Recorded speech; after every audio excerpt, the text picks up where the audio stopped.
Welcome to Mom Talk, the talk show for moms. I'm your host, Genevieve Lefebvre, and I'm with my two co-hosts, Becca Uduis and Heather Fox. Hi, ladies. Hi, everyone. Hi, Jen. Hi, everyone. Hi. So today we're talking about it's not about food, but about who feeds you, based on Deborah MacNamarah's new book titled Nourished: Connection, Food, and Caring for Our Kids and Everyone Else We Love. So welcome, Deborah. It's so nice to have you with us. Thank you so much for having me back. Lovely to be here. Awesome. Well, Deborah is a clinical counselor, author on faculty at Neufeld Institute. So, Deborah, in your book, I read that this book is a result of an unanswered question from Gordon Neufeld. I'm just curious. Can you talk to us and to our listeners about this question? Yes. When my daughter was about 3 years of age, my youngest, I was struggling to feed her. She was what you would say, what people would call picky. And I realized I got alarmed because the way that I was feeding her was creating a relationship or an attachment problem. Now, of course, I'm a counselor that works with families around relationship and emotions and healthy development. And here I was creating one through the feeding process. And so I went to my supervisor, Gordon Neufeld, at the time. I was doing a postdoc internship with him. And I said, what do I do about my picky eater?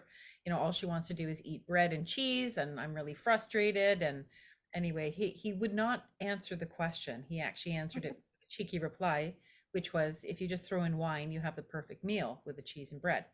And I knew enough about Gordon. I was mad, obviously, at the time because I needed an answer and I was kind of desperate for one and I was really struggling.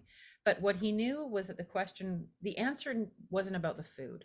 The answer was about my relationship with my daughter. And so he trusted me enough to think and to know that I would reflect on this and come back to that. I think that's why he refused, and that's what he wanted for me, is to find the answer within myself. That it was about human relationship, it was about emotion, it was about what was happening between us. It wasn't anything to do with the food. If I wanted to increase her receptivity to what I was offering, I needed to change my relationship dance with her. And so he didn't expect that I would write a book to find the answer. But once I got into the literature, I'm like, this is a mess. There is no talk about human relationship. There's no talk about emotions. There's no talk about development. And all we're talking about is food. We are food obsessed and have lost the plot that actually the way to the heart, the way to the stomach is through the heart. And so we've got to get back to thinking about relationship. Mm-hmm. So why food and relationship belongs together? Well, they're both primary needs. They're both our most fundamental needs for survival. You can't live on love alone, and nor can you live well on food alone, actually, it turns out. All of our longevity studies shows that we live the longest, not because of just the food we eat or nutrition or exercise. Actually, all of the research on longevity shows that the most important factor is relationship. And it's in the context of relationship that we're meant to be fed and to be cared for. So Abraham Maslow got this wrong in his hierarchy of needs. He put food first. He was actually a traumatized child that created a psychology out of his own trauma, and he put food first and he put love third. That should tell us a lot about Maslow and what happened for him. But the reality is that love, relationship, connection, the attachment instinct, everything, the wiring in the brain is seeking a contact and closeness, hungers for contact and closeness first, because quite frankly, if someone is attached to you, they're more likely to share their food with you. They're more likely to protect you and keep you safe, to teach you, to guide you. If you're not attached, you're not as likely to share food or other things for survival with that person. And so food and attachment meant to go together. Food is visible and attachment is invisible. So oftentimes in our feeding practices, what's happening is that our relationship is being enacted through food. It becomes a medium for expressing relationship and human emotion. But again, we don't see it. We don't have words for it. It's very hard to talk about. And so that's why I spent a lot of time trying to figure out the words and the stories to tell this beautiful insight that I grasped by struggling with my own daughter's picky eating. Mm-hmm. Excellent. So now how about, like, we want to get our children to eat healthy food. So how do we keep that good relationship while still encouraging the healthy food? Yeah, so it's all about dependency. Like we want our kids to depend upon us, not for just when they're scared in the middle of the night or when they need help with homework or they're upset. We need our kids to fully depend upon us to take the lead in caring for them. And so the key to receptivity is having this dependency. And it doesn't just happen around the table, it happens in all aspects of a child's life. But how we show up to feed a child matters a lot. Is there good intentions in what we're doing? Whether or not, the food is considered healthy by other people's standards doesn't mean that our children are actually even paying attention to that. What they're paying attention to is there a desire to take care of me, to nurture me, to feed me, to take care of my needs here? And so much of our feeding practices have moved to a very behavioral form of to a very behavioral approach. It's about outcomes. Did you eat enough? Did you eat the right food? Have one more bite. Here's your reward. Here's your punishment. That's not love. That's not caretaking. That's not relationship. If we do that in discipline, look what I'll take away from you. I'm going to consequence, bribe, threat, punish you. It's the same thing. We become an adversary instead of someone who is a caretaker. And so, unfortunately, feeding our kids is very much under this behavioral guise. Parents are very much afraid or alarmed. Are they eating enough? Am I keeping them well? Kids come with a bias to eat. Unless there's something serious going on, they're going to eat. We need to relax a little bit more into our role here. And if we like the food and they like us, then they're probably going to try it eventually and want to eat it. The more you put the focus on the food, the more it becomes about food, the more problematic our eating patterns become. The more it's about food, the more lost we are. It's never meant to be about food. It's all about who feeds you. Deborah, you put it so well because I don't know if you know, but I do feeding as part of my practice as a speech therapist. And so much of it is that anxiety that has been developed and created around food because they're worried that they're not going to eat, because they're worried, are they ever going to eat healthy? It leads with that anxiety. And, you put it just so well. Yeah. Well, thank you for that. Mhm. No one can relax around food when it's this angst of like, eat that carrot, it's going to keep you alive. Like, I mean, that's alarming. Like, whoa, that carrot's got way too much power.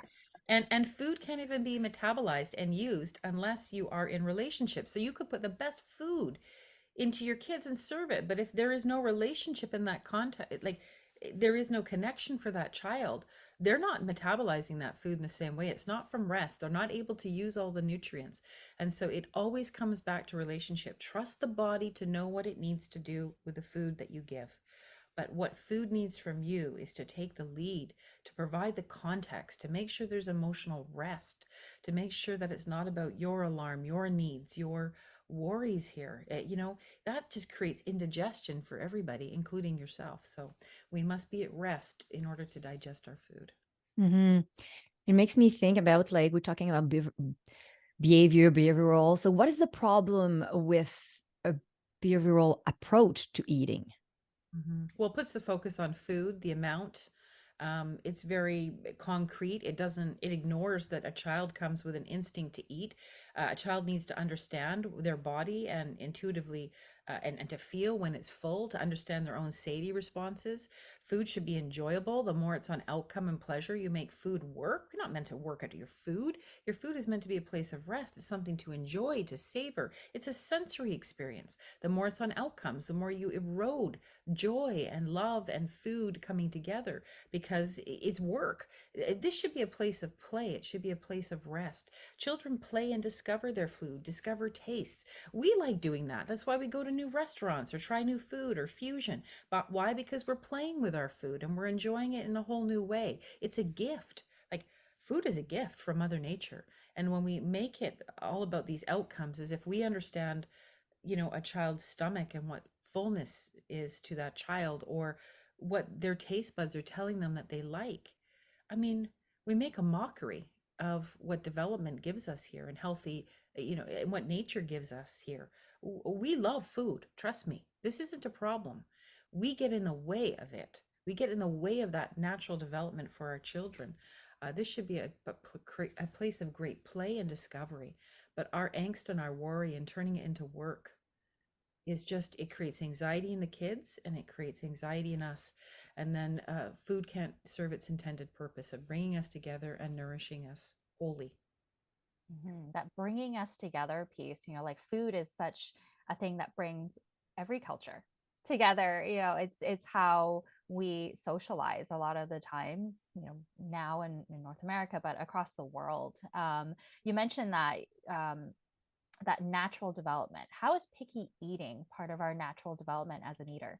Yeah, I loved digging into the science of picky eating. I dreaded it at first, but then once I got into it, I'm like, we have made such a big mistake here in calling our children picky eaters, particularly around 2 to 3 years of age. They don't know food yet. It's like, oh, they're picky with what toys they play with. They're picky with their friends. We would never say such things.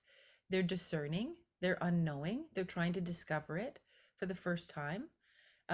It's an age of autonomy. Usually at the age of 2 or 3, it's an age of autonomy. This is when 50% of people will come into pediatricians, parents will say, or doctors, and say, my child's a picky eater. What's happened? They used to eat really well. Now they don't. It's the age of autonomy. It's the age of, I do it myself. No, me do. No, you're not the boss of me. And then all of a sudden they're like, yeah, I'll decide what I want to eat. I'll decide what tastes great. This is wonderful. They decide how they like their toast cut. It's not like you cut it anymore. And you're just like, what just happened? Well, they don't want to simply be fed anymore. They want to become an eater. They want to have some autonomy. They want to explore, unfold, have their own mind, their preferences, wants, wishes. They're not picky, they're coming alive.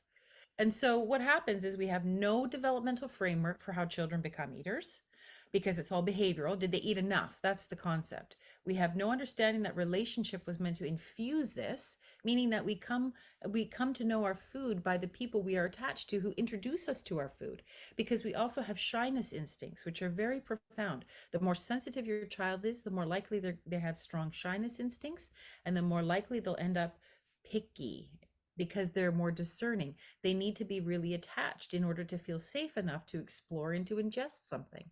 So, of course, shyness comes into play. And of course, brain integration comes into play. Yes, the brain comes into play when it comes to food. Why is that? Because the brain doesn't develop the capacity to do conflicting signals. So, this and that, where you get that impulse control in the 5 to 7 year old and they shake and shudder and they don't hit because they can feel both frustration and caring at the same time. Well, that's why kids don't do peas and carrots together. They don't like casseroles because it's like, what's a pea? That's a carrot. They'll eat all their carrots and then they'll move on. Like they're very different in terms of being an eater, because they're exploring food and getting to know it and getting to understand it and the taste and the feel and the sight. Even if they're not putting it in their mouth, they're discovering it with the smell through the senses. And so often we go picky. We say they're picky because they're not following our agenda. They're not eating like we want to eat. And because they're not so in love with the food that we are in love with, because they just don't know it yet. So they need some time. The one interesting study that I found, which I just loved, was a psychologist who looked at how children in Mexico, I think it was Oaxaca, Mexico, came to love spicy food. They did not love spicy food at birth. Even though their mothers ate spicy food, the breast milk did not. At the age of 2, they were avoiding really hot, spicy food. But he said by age 5, all of the kids were eating the same food as their family and at the same level of spice. By age 5, he said something miraculous happened between 2 and 5. They became an eater. They wanted to eat like the people they were attached to. He was very clear to say there was never any coercion in the home. It was just always available. There was just an invitation. The child got to see what, other people they were attached to like to eat. And this evolution of themselves as an eater came into shape. It's like play. A child at the age of 2 or 3 just starts to venture out and play with things. And by age 5, you're like, wow, this kid really likes building stuff. Yes, because they're unfolding, they're developing, and you'll end up with a child who really likes, particular things because they've discovered the world. So it's our behavioral approach that's getting in the way here. It's our lack of understanding about how our children become an eater that we see picky eating as a problem because they're not eating the way that we think they should. Now, eating can get stuck, and kids can become restrictive and avoidant and dig in. And instead of just seeing it as a food problem, we also need to really look at that as a relational and an emotional problem as well. And it might not be what's going on in the home. It could be what they're bringing in from the school and outside places as well. That's making their eating. It's showing up in eating problems. But as long as we see picky eating as a problem this way and we don't make sense of it, then we just battle our kids and the relationship takes the hit and parents get more anxious and kids get more anxious around food. So it's such a fascinating area. Yeah. So that impact of that food battle, like what happens when connection and food and caring, when they are not joined together?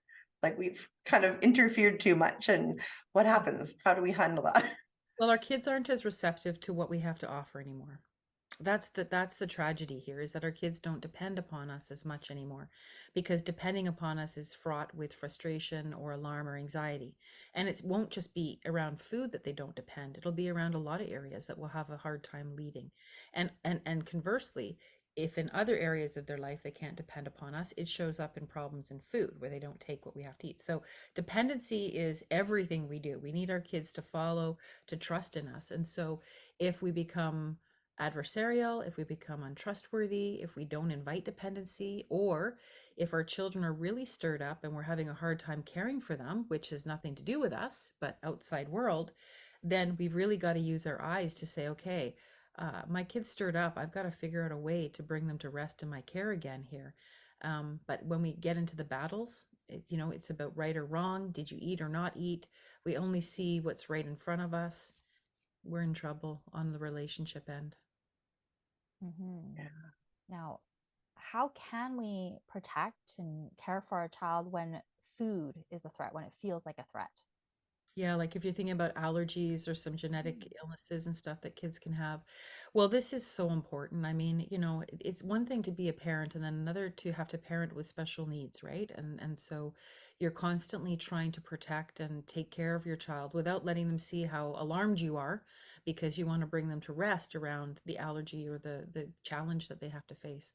And so, certainly a lot of the moms I talk to, and being a parent of a child with special food needs as well, you have to lead. You have to lead. You have to be even more of a mama or papa bear, and you have to take the lead and set the tone and the conditions.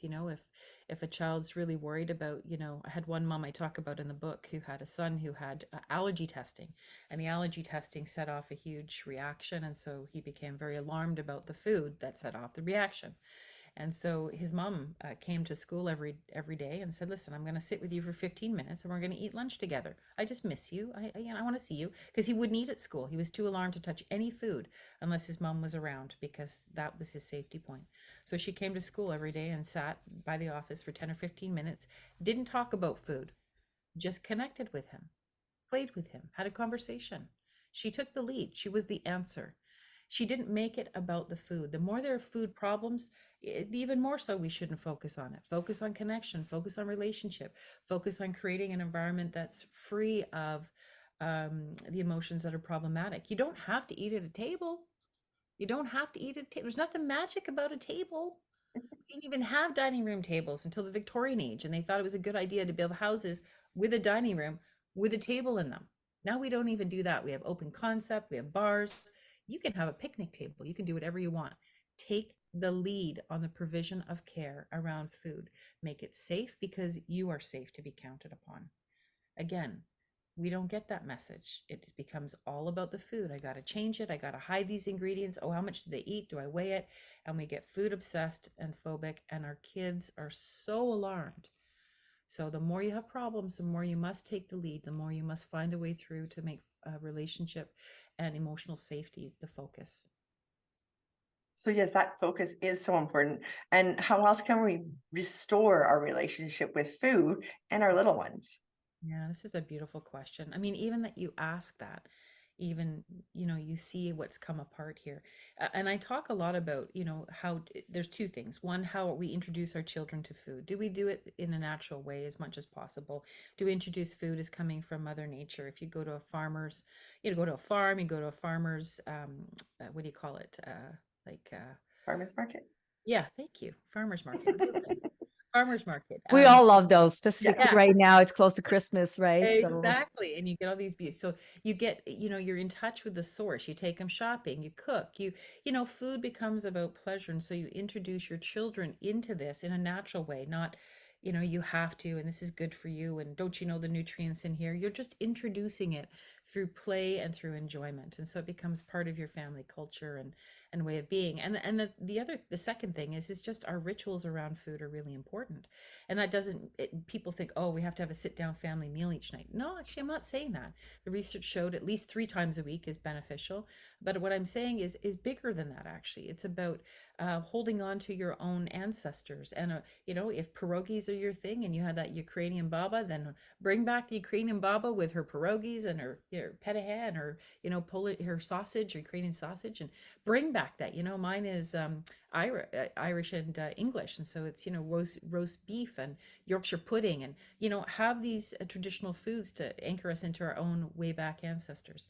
It's also about the rituals that you have during a week. You can have pancake Saturdays, or Friday night pizzas, or just a way that your kids will come to know, appreciate, and be able to land on something that represents connection and family and rest and coming together and holding yourself at the table, as you can. If you've got little ones, it's okay to bring a book. It's okay to sit them on your lap. It's okay to tell stories. It's okay to do that. When you've got, teenagers, have discussions, talk about the plan for the day, go out to eat, make food, don't make food, but make, when you're eating, a point of connection with some ritual and some predictability. Birthday cakes that stay birthday cakes and celebrations and our feast holidays, whatever those feasts mean for you, they're really important. They all have food to it. So don't lose the rituals that bring us together, include those beautiful foods. And if you don't have any, cultural roots this way, then take whatever ones you want. Like in terms of, your family likes Japanese food, then just that's, what your family loves.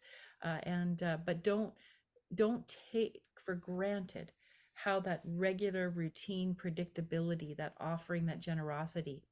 Basically, if you think it about, like, if your life is like if you had a big desert in front of you and you had to go out into that desert, you would want to know in your journey in that desert that there would be little oases that you would stop at, where you'd be fed, you would be cared for.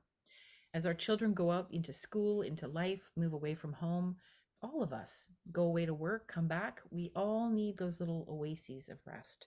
That's what your rituals are. That's what the predictability is. Yeah, your family meals, that's what your celebrations, that's what they are. They're little oases in this big, huge vastness that we enter into all of the activities we do in the outside world. So it just brings you home over and over and over again. okay, Deborah, now I want to take, I want to show people the book. Do you guys have it, girls? Yeah, okay. As you see, I'm putting lots of Post-it on mine, but I want to pick a question from the book. Then I actually highlighted to myself.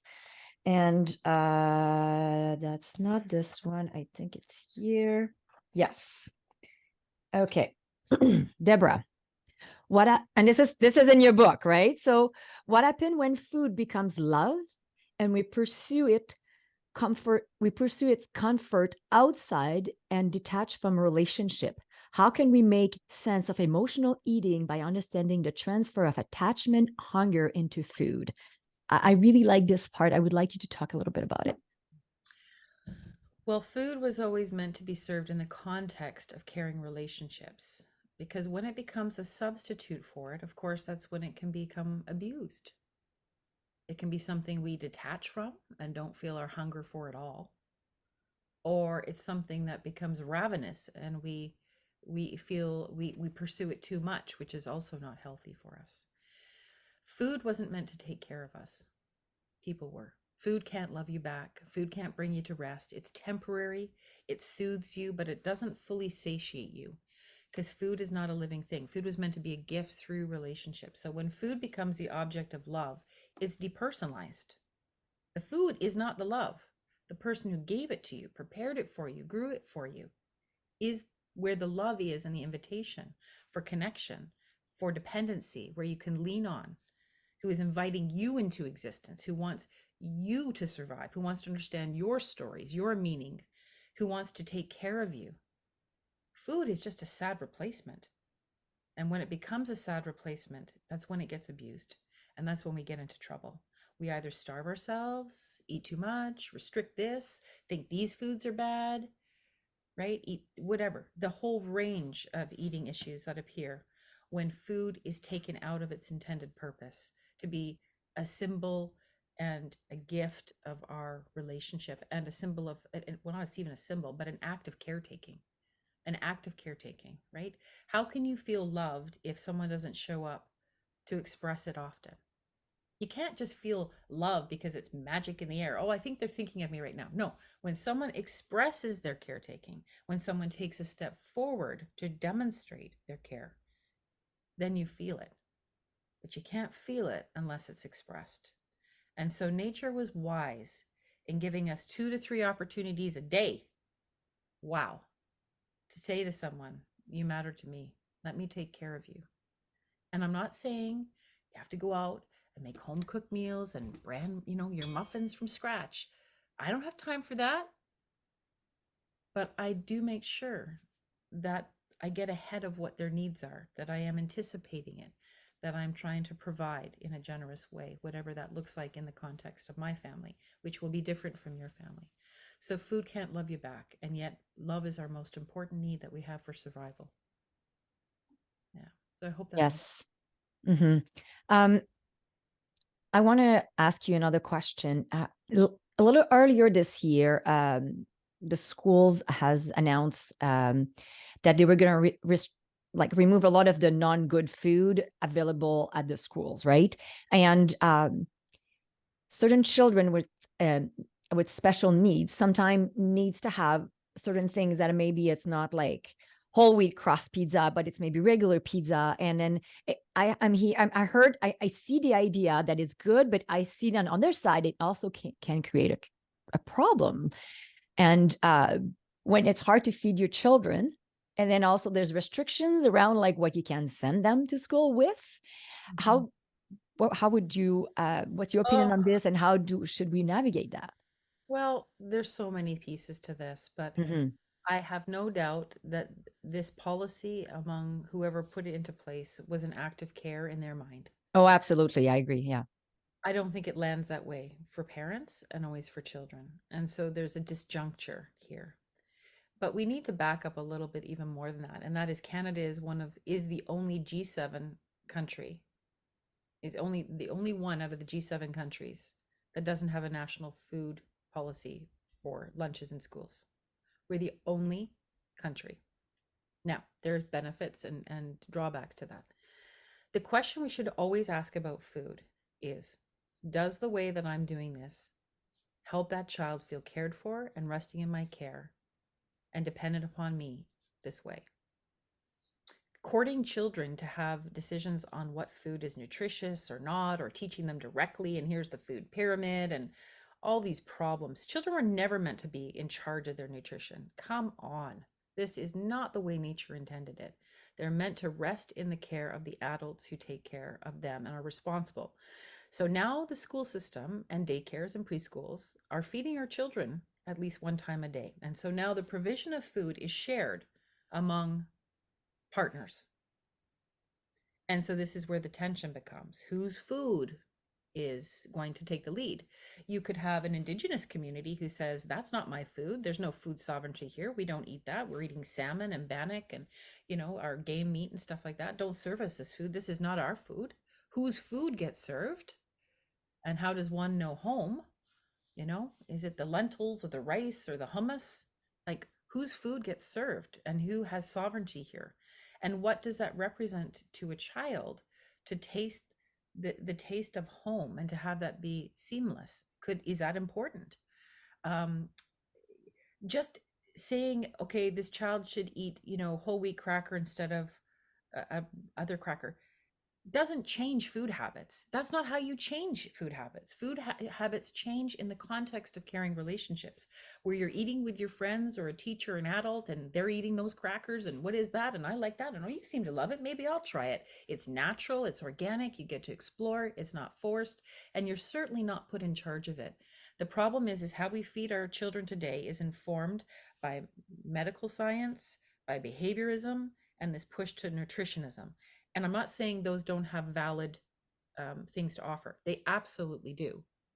But what is missing is relationship. None of that works unless you have relationship. Are you eating with someone that you feel connected to? Do you want to try what they're trying? I had, this one of the schools that I talked to as part of my research for the book. Basically, they had no staff room, so the staff had to eat. All the teachers had to eat with their students. And the teachers would come in and they would bring a kiwi, and the kids would say, "What's that?" And of course, all the kids went to their teacher. If you're in grade 1, you go sit with your grade 1 teacher. It was so interesting how the kids all flocked to their adults to eat with, which is beautiful because they weren't just eating in their own little packs. They would eat with their teacher, and their teacher they'd say, "What is that?" And she'd say, "Oh, it's a kiwi I brought for lunch." And they had a hot lunch program in the school. And they say, "Well, can we try some of that?"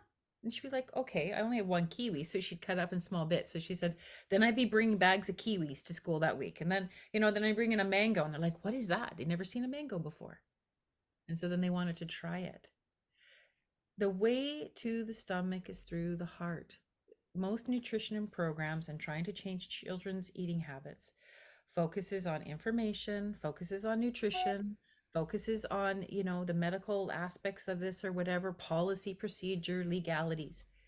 But there's no relationship here. So how do we ever think we're going to bring our children and correct the eating problems and challenges that we have today without relationship? We've lost the most fundamental fix for any of these issues. So all I would say about policies is that we have to put relationship first and think about how we take care of kids to make sure that that caring actually gets through, because that caring sounds like, in how you ask that question, it sounds like it's getting lost.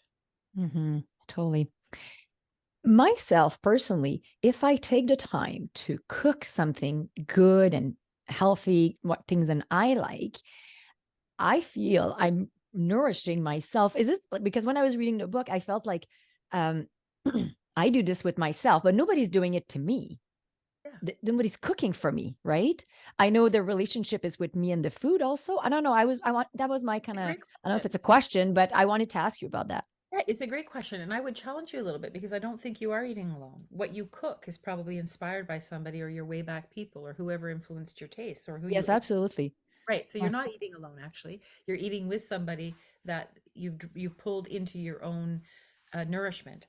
And you're also always eating in relationship to Mother Nature. You did not get that food on your place on your own. And in most, in a lot of cultures, we would give grace, and we would be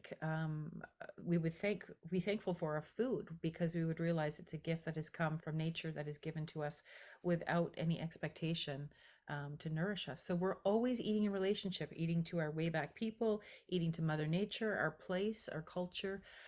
We're always eating in relationship. You're not eating on your own. It makes me think. I love it. Go ahead. I was going to say, do you guys have any questions? Yes. Well, it's not a question. It just makes me think of something. For me, a sandwich always tastes better when somebody else made it for me. Well, like any food, right? If it's a homemade sandwich, I can put the same ingredients together, but when my husband does it or my mom used it or whatever, it tastes so much better. Absolutely. It's because like Bristol barbecue hamburgers or something, same thing. And I'll say, "Can you please put mine together?" He's like, I'm like, "No, it just tastes better when you do it." Like I found that universally, that sense of when one is taken care of. There was research that showed if you feel that someone is taking care of you and there's generosity and good intentions and caring and warmth in what they're offering you, it changes your taste buds. It changes your perception of the food, and you feel like there's love in it and you feel cared for, and the food tastes good, even if they burnt it. And this is also why marketers will oftentimes label their food products auntie or uncle or papa or mama. This is mama's recipe. Why? Because they're trying to evoke that sense of someone's caring for you in a generous way. It's just a ploy, of course. It's completely depersonalized. That is full on marketing too, right? Exactly. It's true. Yeah, no, I absolutely see that, especially with my 6-year-old. It's funny, when you're talking about this is who I'm thinking about, because if you ask him what his favorite food, it almost depends on who he's with and or where he's with. Because with my mom, he's got his like top 3 foods, but he would never ask me to make that. Yes. Where at home he has completely different foods, and I think he would say that both of us are good cooks, but they're completely different. What he craves, and this is where your book I think is getting to, is that it's the relationship. It's not the food itself, it's the relationship, and I think your book says it really well.